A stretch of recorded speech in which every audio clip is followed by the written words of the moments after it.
చాలా కాలం తర్వాత సీఎం జగన్ బుధవారం కాకినాడ వస్తున్న నేపథ్యంలో కాకినాడ అభివృద్ధి సమస్యల పరిష్కారానికి నిర్దిష్టంగా స్పష్టమైన హామీలు ఇవ్వాలని సిపిఎం కాకినాడ నగర కమిటీ బహిరంగ విజ్ఞప్తి చేసింది.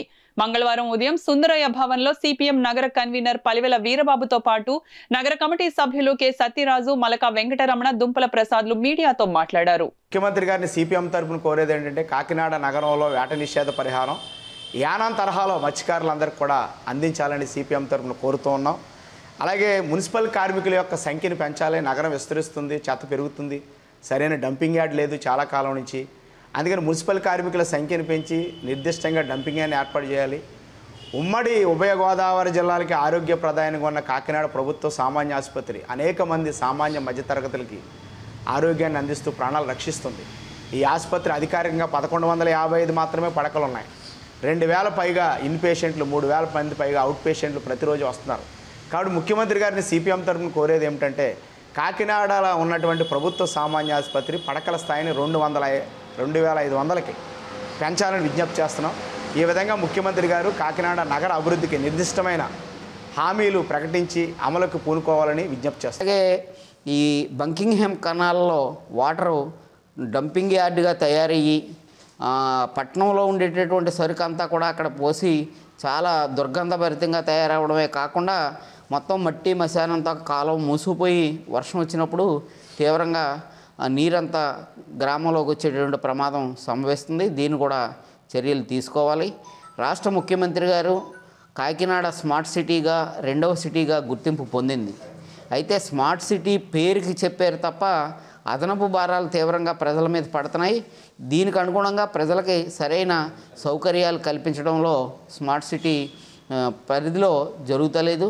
అలాగే బస్ షెల్టర్లు ఐడియల్ కాలేజీ ఎదురుగా కానీ, జడ్పీ సెంటర్లో కానీ, అట్లాగే అన్నమ్మఘాటి సెంటర్లో కానీ బస్ షెల్టర్లు నిర్మించాలి.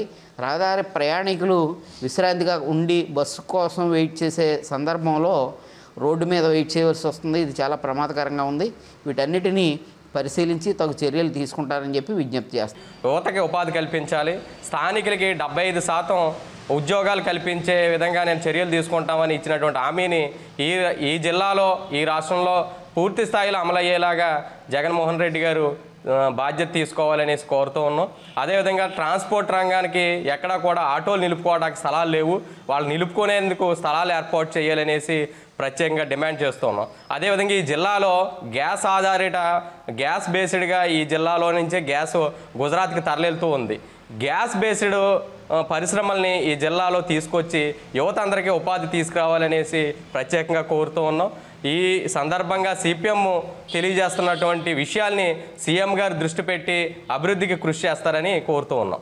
సిపిఎం పార్టీ స్వాగతం చెప్తూ కొన్ని విషయాలు ఆయన దృష్టికి తీసుకురావాలని చెప్పేసి అనుకుంటున్నాం. కాకినాడని పెన్షనర్స్ ప్యారడైజ్గా పిలుస్తారు. అయితే ఈ మధ్యకాలంలో కాకినాడలో క్రైమ్ రేట్ చాలా పెద్ద ఎత్తున పెరుగుతుంది. మాదక ద్రవ్యాల అవి కూడా తిరుగుతున్న పరిస్థితి ఏర్పడుతుంది. దానిపైన నిఘా పెట్టి వాటిని కంట్రోల్ చేయాలని చెప్పేసి ఈ సందర్భంగా మేము ముఖ్యమంత్రి గారిని కోరుతున్నాం. అంతేకాకుండా కాకినాడలో ఉన్న పరిశ్రమల్లో ఈ మధ్యకాలంలో విపరీతంగా ప్రమాదాలు జరుగుతున్నాయి. ఆ ప్రమాదాలని అరికట్టే రకంగా యాజమాన్యాలకి తక్షణమైన డైరెక్షన్స్ ఇవ్వాలని చెప్పి ఆ ప్రమాదాలను అరికట్టాలని చెప్పేసి ఎటువంటి ప్రమాదం జరిగినా ప్రమాదంలో జరిగిన వారికి సరైన నష్టపరిహారం ఇవ్వాలని చెప్పేసి ఈ సందర్భంగా మేము కోరుకుంటూ ఉన్నాం.